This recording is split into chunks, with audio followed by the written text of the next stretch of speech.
The opulent boardroom where polished mahogany reflected the glow of the overhead lights, hummed with a tension thick enough to cut with a knife. Minister Amani, usually a pillar of calm, clutched a sheaf of documents, his hands visibly trembling.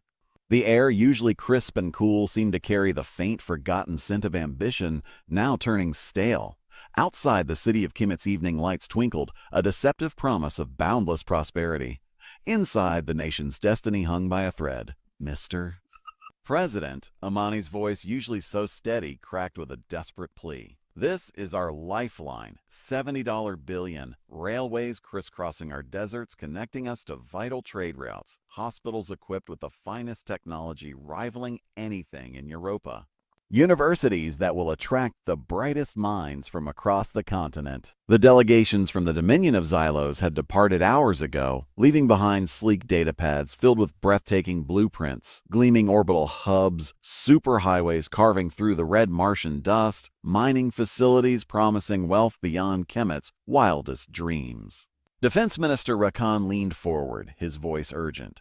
Sir, 300,000 jobs in the initial phase alone. This could eradicate the widespread unrest overnight. And the vibranium deposits, added Economic Minister Zola, his eyes alight with newfound hope.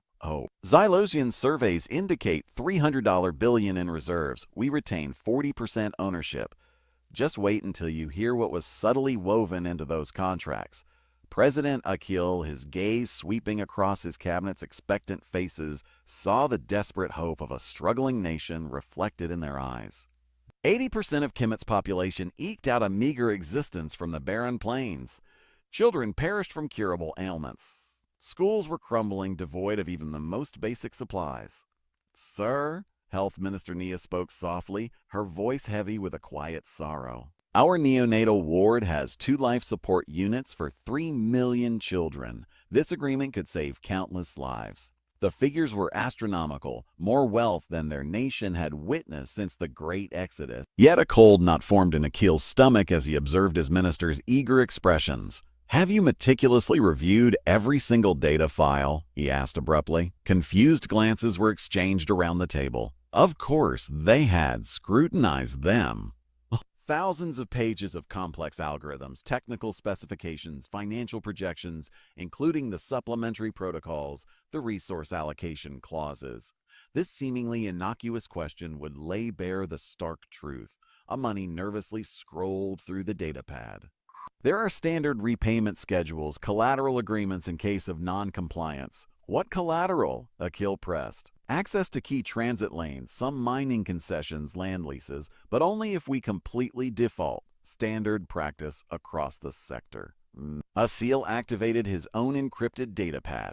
Intelligence his discrete network had gathered through clandestine channels. According to our contacts in the colony of Veritas, standard often implies inevitable. The room fell silent as he began to read encrypted reports from other planetary leaders who had entered similar agreements. Veritas borrowed for deep space port expansion, and now Xylos controls the Serenity port for 150 cycles. The Meridian Confederacy constructed the Xylosian Meridian trade route. Their debt spiraled. Xylos now effectively controls the Nexus hub and major orbital routes. But what transpired next will horrify you in terms of development aid, Akil continued, his mentor's instinct kicking in as he watched comprehension dawn on his ministers' faces. It's financial alchemy designed to transfer ownership of strategic assets. He projected a complex set of calculations his economic team had independently verified. Based on our current energy revenues, we could realistically service maybe 35% of these debt payments. The vibranium won't generate income for 8 cycles, but loan payments commence immediately. Minister Amani studied the projections, the color draining from his face. His numbers indicate default within 24 months. Precisely, here's what unfolds then. The hidden clauses were devastating. Upon default, Xylos would assume operational control of the entire railway system, mining extraction rights, and vast agricultural zones designated as special economic sectors. Rakan's voice was barely a whisper. They aren't investing in us. They're acquiring us on credit. But wait, this gets even darker. There's more, Akil said, his voice heavy with a sense of betrayal. The Aradan hegemony owes Xylos 30 billion credits. Xylosian corporations now control their spice exports. The Solarian Commonwealth borrowed 18 billion. Xylos manages their deep space port access and asteroid belt transport. The Kraken system's rare earth mines operate under Xylosian management after debt restructuring. The patterns were undeniable. Every system that had accepted Xylos' seemingly generous terms had surrendered economic autonomy within cycles. But sir, Amani pleaded, what alternative exists? Our people suffer while we debate sovereignty. The question hung in the room like the acrid smoke from dying hopes. Every minister awaited Akil's answer, one that would define their nation's destiny. What President Aishil said next sent a ripple of shock through the room. We build it ourselves. The statement seemed impossible given their dire financial constraints. But Akil's voice gained strength with unwavering conviction. Kemet possesses 20 billion credits in proven rare earth reserves. Our vibranium is worth 300 billion at current market prices. We don't require Xylosian funds. We need Xylosian expertise acquired at fair market rates. He then outlined his bold vision. Technology transfer agreements, not debt contracts. Engineering knowledge, not territorial concessions. We retain ownership of every kilometer of railway, every hospital bed, every school classroom. Infrastructure Minister Zola looked utterly skeptical. Construction would take millennia, not cycles. Forged by commission hands, owned by commission people, serving commission futures, Akil replied firmly. If you thought that was startling, wait until you witness what transpired next. The following morning, Akil personally contacted Ambassador Vex, the Alosian envoy. The conversation, witnessed by his entire cabinet, would become legendary. Ambassador Vex Kemet extends its gratitude to Xylos for its generous offer. However, we must respectfully decline the current terms. A deafening silence filled the void. Finally, Vex's voice crackled, laced with an almost imperceptible threat. Mr. President, 70 billion credits. No planetary system has received such munificence. Which is precisely why I'm certain there are exceptional reasons for such terms, Akil replied calmly. After thorough analysis, we've identified those reasons. Debt trap diplomacy will not succeed in Kemet. You are committing a grave error. This offer will not be extended again. I'm counting on that, Akil said quietly, ending the communication. The repercussions would reverberate across 2 galaxies. Within hours, the story dominated galactic headlines. The Orion Confederacy media lauded Akil's courage against Xylosian economic imperialism.